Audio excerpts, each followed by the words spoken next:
We poke our eyes into world affairs right now. It's becoming increasingly more evident that the second coming of Christ is drawing nearer and nearer. With the amount of wars, diseases, and disasters which have been tampering with humanity for the past 3 years are now showing even more leaves from that prophetic tree are falling.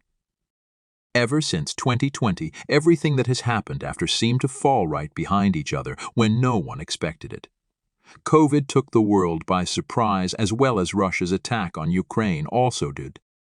Then, not too long ago, there has been more earthquakes, floods, and fires within places that not many would expect.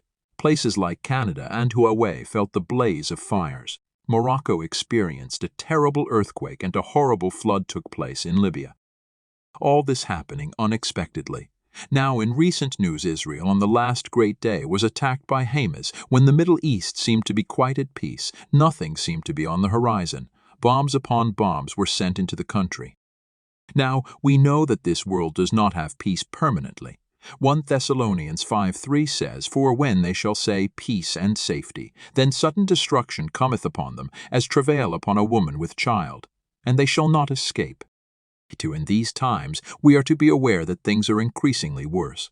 All those events that has been and is happening right now are reminders of what Christ said in Matthew 24:6-7, "And ye shall hear of wars and rumors of wars. See that ye be not troubled.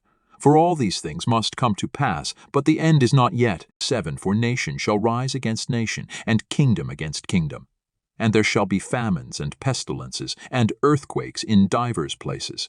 We are not to be surprised at the state of the world, because Jesus already told us that these things would come to pass.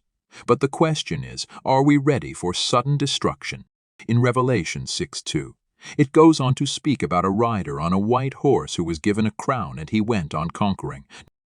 Now see, many mistake this rider to be the Christ, but in fact it is actually the Antichrist and Satan the devil. He will come into the world in a form of peace and safety.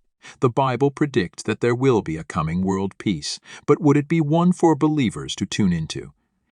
The answer is no. This false prophet will lure the world into a false sense of security, saying peace and safety.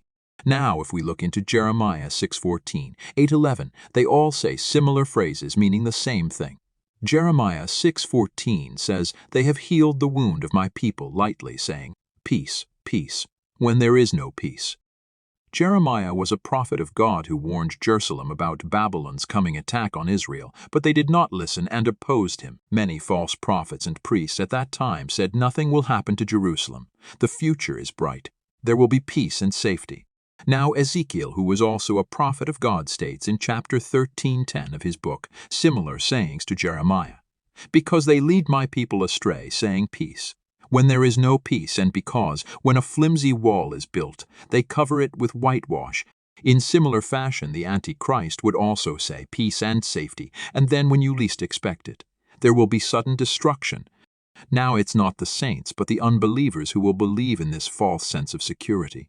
It will be a short-lived peace with terrible repercussions. But will we be ready to face this great tribulation as Christians, not willing to give up our faith to this beast system? As believers, we will be killed for keeping faith in God.